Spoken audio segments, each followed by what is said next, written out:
First, I put my Instapot on saute. I'll be adding in the butter, putting in the pound of sausage.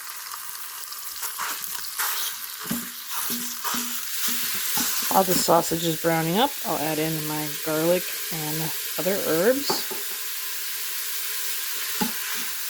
Make sure that's mixed together thoroughly.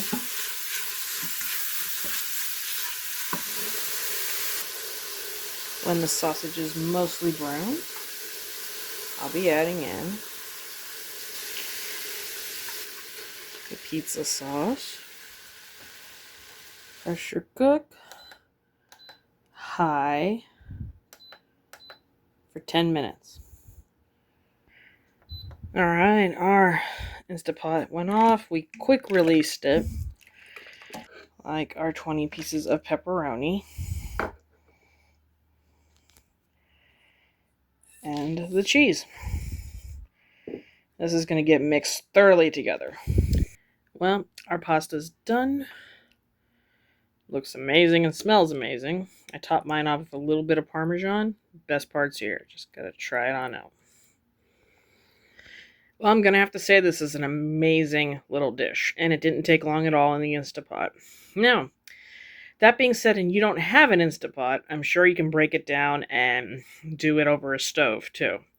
Cook the pasta, brown the sausage, mix it all together, let it slow cook for a little in a Dutch oven or something. Perfect.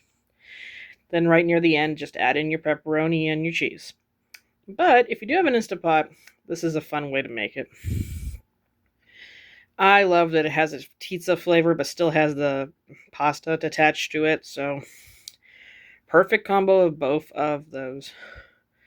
I think I would put a little bit of red chili flakes in it, just to give it that little pop, and maybe a little more hint of pizza flavor, but I do love this. So, if you have any thoughts, want to try it out, like what you saw, don't like what you saw, you know what to do. Leave me a like, leave me a comment, and I will see you in our next video.